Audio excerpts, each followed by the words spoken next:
잠깐 기도하겠습니다. 하나님 아버지 감사합니다. 오늘도 부족한 종이 하나님의 깊고 은밀한 말씀을 들고 섰습니다.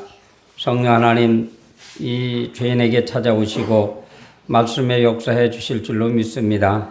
하나님, 예배 중에 악한 마귀 틈 못하도록 천군 천사가 지켜 주시옵소서. 예수님 이름으로 기도하옵나이다. 아멘. 여러분, 오늘 천사가 여기 나타나셔서 여호와의 말씀이니라. 실제 상황이라면 여러분 마음가짐이 어떨까요? 천사 보지도 못한 천사가 나타나서 여호와의 말씀이니라.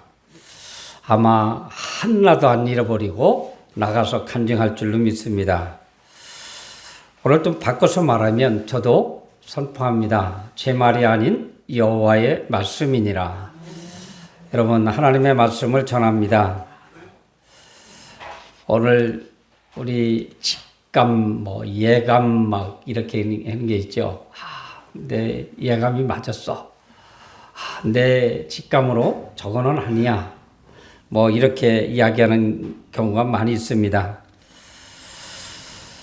그런데 어떤 전문가가 볼 때, 예를 들어 말하면 다윗과 골리앗 싸움에서 거의 예감이 뭐예요?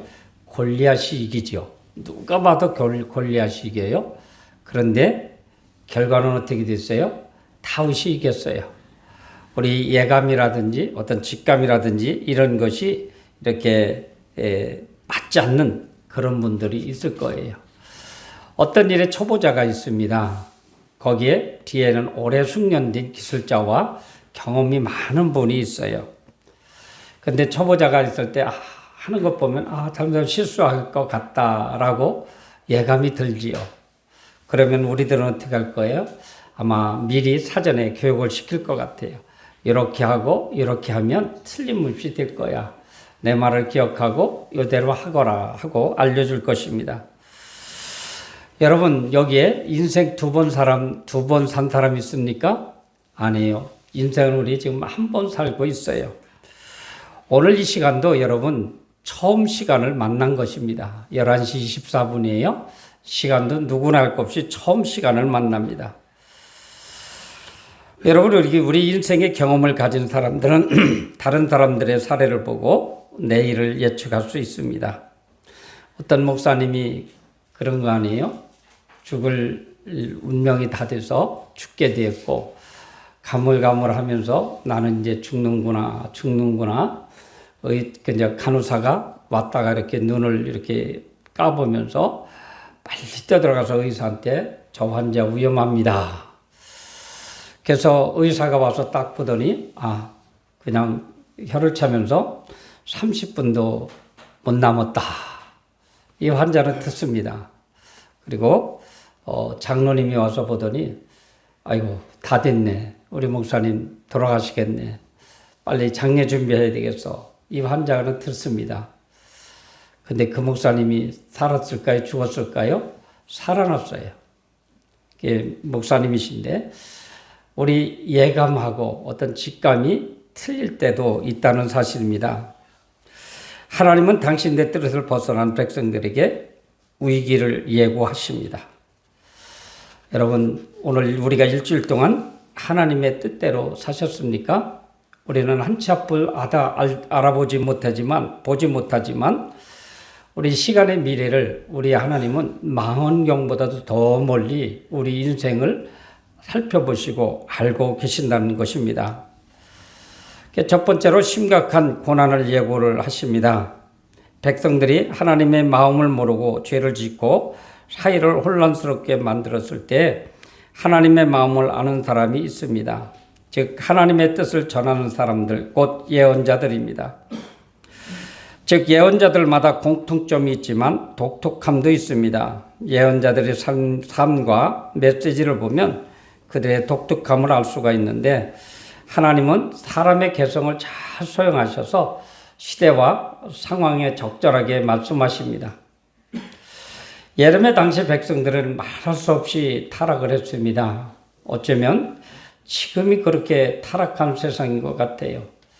여러분 유구 지역에서 이렇게 사시면서 유구 지역에서 특히 시골 우리 농기교회 와서 예배드린 거 감사하세요. 도시는 눈으로 보고 짓는지가 너무너무 많아요. 제가 그전에 매일 조깅을 막 많이 했어요. 그렇게 해서 종암동으로 해서 미아리골에서 이렇게 제기동에서 뛰어들어오면 안암 노타리 정도, 안암 정도 되는데 이때 젊은이들이 날 보라고 하는 거예요. 뒷짐치고 서로 막 키스하고 막 이러고 있어요. 그거를 늘 봤어요. 여러분 그런 환경 우리 안 보잖아요. 그냥 거리에서도 젊은 남자들이 꼭 껴안고 있고 참 볼상스러운 일들이 많이 있습니다. 그렇지만 우리는 그것을 안 보잖아요. 그러니까 죄를 덜 짓게 돼 있지요. 권력자들은 가진 사람들을 무시하고 재물도 빼앗습니다. 가진 사람들이 타락하고 자기 욕망으로 해서 우상도 받아들이기도 하고요.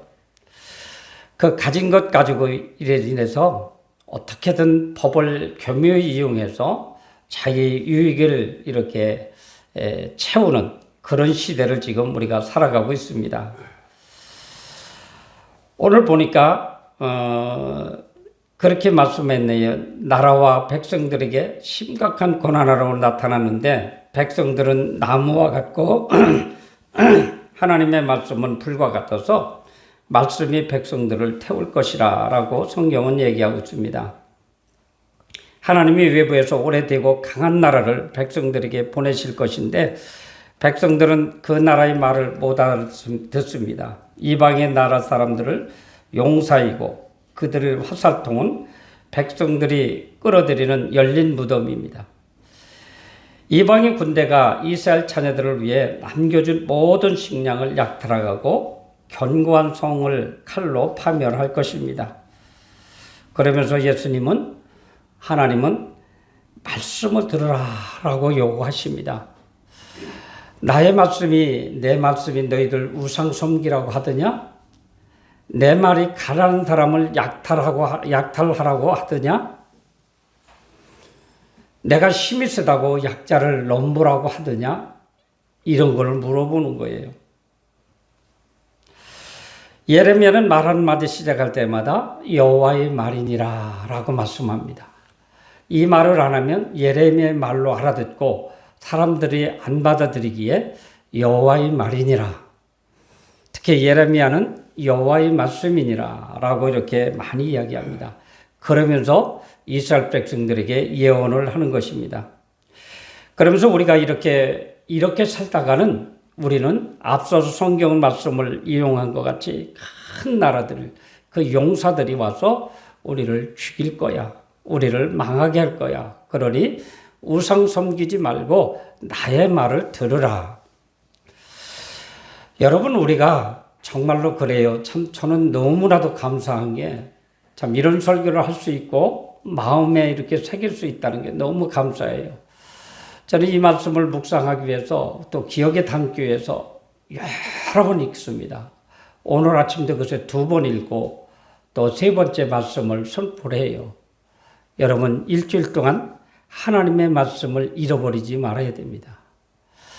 그런데 우리가 세상 살다 보면 이런저런 일로 인해서 하나님을 기억하지도 못하고 저녁에 잠자리에 누워서 생각해 보면 하나님을 위해서 마음과 뜻을 모아드린 적이 얼마나 있던가요?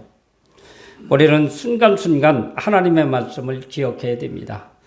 예레미야는 말씀을 예언하면서 여호와의 말이니라. 여러분 여호와의 말을 이렇게 잘 청죄 듣고 그 말씀을 마음에 새기면서 살아가야 됩니다. 그래서 예레미야는 위기를 예고하면서 사람들이 불안에 떨 수 있지요. 권력자들은 혼란을 조성한다면서 예레미야의 입을 다물도록 압력을 가할 수도 있습니다. 그리고 학자라는 사람들은 예레미야 말을 듣고 정신병자의 말로 치부할 수도 있습니다. 그래서 예레미야는 나는 정신병자가 아니고 하나님의 말이니라. 즉 하나님의 말씀을 받아 여러분들에게 전해주는 것이라고 이렇게 이야기합니다.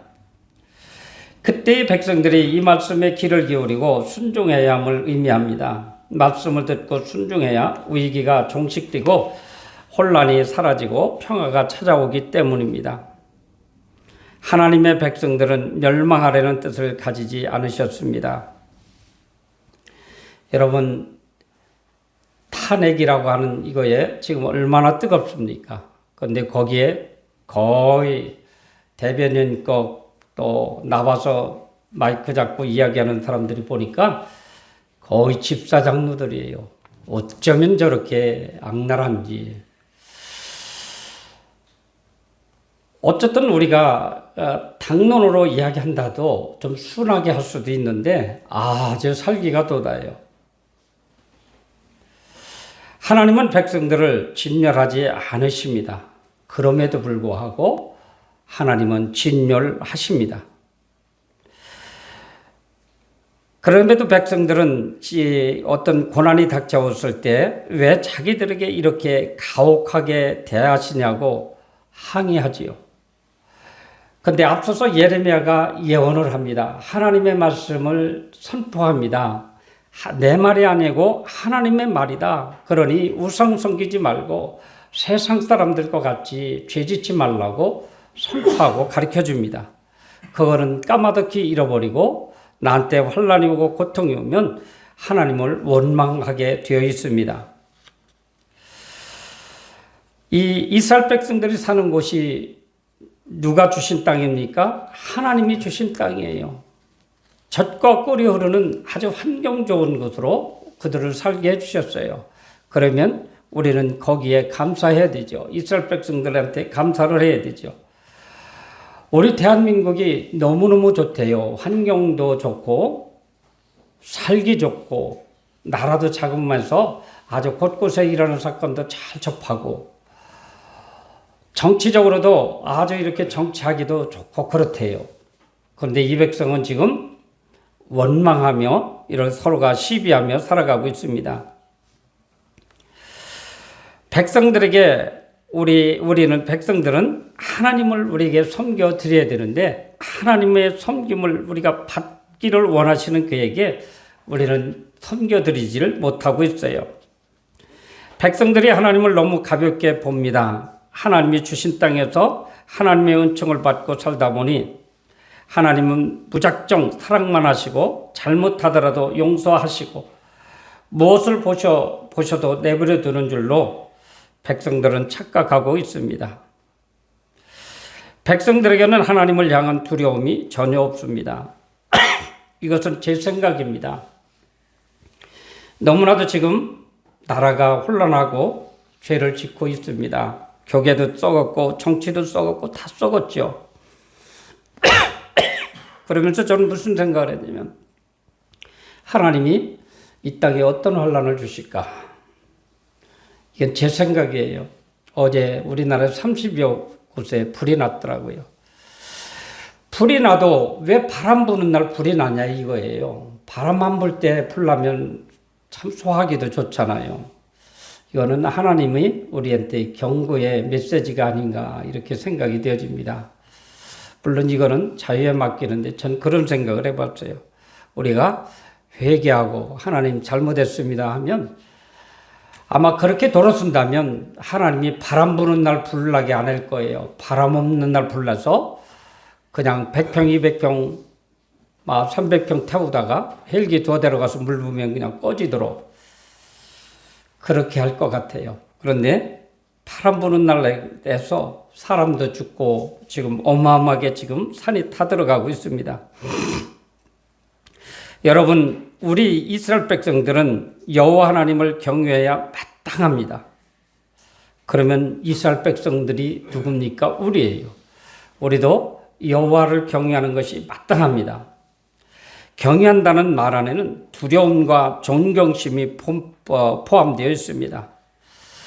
여러분, 적어도 하나님 앞에 두려워하는 마음을 가져야 됩니다. 내가 신앙생활 이렇게 했다가 하나님이 나를 외면하시면 어떡하지? 하나님의 복을 받아야 되는데 여러분 적어도 이 정도는 느끼며 살아가야 됩니다. 하루하루를 살아가시면서 그래도 하나님이 나를 그래도 지켜주셔서 이 혼란한 시대에 이렇게 오늘도 나와 예배 드리는구나 하는 것을 여러분들 생각을 해야 됩니다. 오늘 참 성경에 보니까 참 재미있는 말씀이 나왔더라고요. 자연을 이야기하면서 바다의 경계선, 모래가 바닷물이 우리를 침범하지 못하도록 막고 있다고 이렇게 성경은 이야기하고 있어요. 모래. 그래서 가만히 지금 바닷가를 한번 묵상을 해보니까 바다가 물이 왔다 가고 그 모래성이 우리 육지를 이렇게 방어하도록 우리 하나님은 이렇게 세밀하시고 우리 사람들을 이렇게 사랑하시고 이렇게 축복해 주시건만 이런 은혜를 우리가 깨닫지 못한다는 사실이 참 안타깝습니다.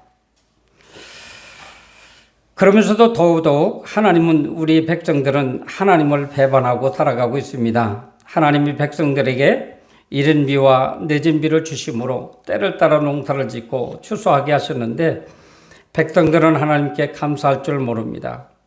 하나님을 경외하는 사람도 별로 없습니다. 백성들에게 보이는 허물은 하나님께서 오는 복을 버리고 백성들의 죄가 복받을 기회를 막고 말았습니다. 하나님이 백성들에게 이미 주신 은총을 기억하면 백성들은 당연히 하나님을 잘 섬겨야 됩니다. 그럼에도 백성들이 섬김은 받으실 하나님을 배반하고 제 마음대로 살아가고 있습니다. 물론 여기 와 계신 분들은 아니지요. 우리 주님은 공정과 소망을 촉구하십니다. 하나님의 백성으로 선택을 받았다면 당연히 하나님의 말씀을 듣고 선한 양심을 가지고 선한 생활을 해야 됩니다. 그런데 백성들 중에 악인이 존재합니다.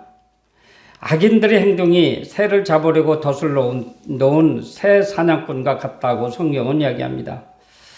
악인들이 선한 사람을 해치고 선한 사람이 재물을 약탈하고 함정을 파놓았습니다. 즉 사냥꾼이 새를 잡아 쇠장을 가득 채우듯이 악인들이 재물을 모아 쌓아놓고 있습니다. 이는 악인들이 속임수가 많고 속임수에 의하여 고통을 받는 사람들이 많다는 의미입니다. 속임수에 의해 부자가 되어 잘 먹고 윤택하게 산다 한들 그것이 과연 복이라 말할 수 있습니까? 그런데 사람들은 자기의 재산을 지키려고 소송을 남발합니다. 이 시대에도 악행으로 모은 재산을 법을 이용하여 의로운 사람을 괴롭게 하는 일이 많이 일어나고 있습니다. 그래서 유명한 변호사를 사서 난 그걸 몰랐어요. 그런데 변호사에 의해서 사건이 뒤집어지고 자쳐지고 그런다고 그래요. 참 법은 간단한데 악이냐 선이냐 딱 놓고 악이면 지게 하고 선이면 이기게 하면 되는데 내가 변호사라면 참 재판 잘할 것 같은데 이 변호사에 따라서 이게 뒤바뀌는 거예요. 이게 뭐예요? 악한 모습이에요. 여기에 우리 가난한 이들은 우리는 또 거기서 당하고 산다는 것이죠. 여러분 이렇게 악인들은 마음과 돈으로 사이의 공정을 파괴하고 있습니다. 그런데 그러면 어떻게 할까요? 우리는 그럼 어떻게 해야 될까요? 우리도 그들을 따라가야 될까요? 아니에요. 우리들은 정말로 공의와 정의로 살아가야 됩니다. 즉 하나님의 말씀을 여러분들 마음에 담고 때로는 희생하고 손해를 보더라도 하나님 말씀 곁을 떠나지 않는 그런 성도들 노력을 해야 됩니다. 왜요? 지금 마지막 때이기 때문에 더더욱 그렇습니다.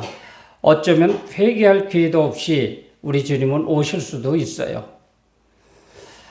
아니 내일도 있고 모레도 있고 뭐 6월달도 있고 8월달도 있고 있는데 뭘 안 해요? 그 안에 우리 주님이 오실지 어떻게 알아요?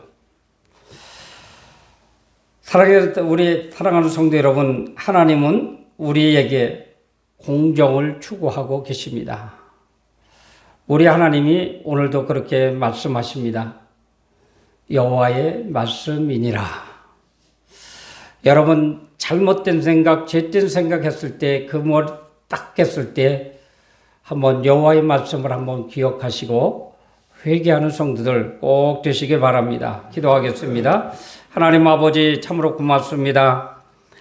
이 땅은 아버지 하나님 많은 예언자들도 있고 하나님의 말씀을 공의롭게 선포하는 하나님의 종들도 많이 있지만 이 말씀을 잘 받아들이지 못하고 죄된 길로 이용하면서 아버지 하나님 상대는 죽이고 나만 살려고 하는 백성들이 얼마나 많은지요. 주님 용서해 주시고 이 땅엔 아버지 정의와 공의가 살아나는 귀한 땅 되게 하시고 또한 아버지 정치적으로도 안정되는 놀라운 축복이 있게 하옵소서. 예수님 이름으로 기도하옵나이다. 아멘.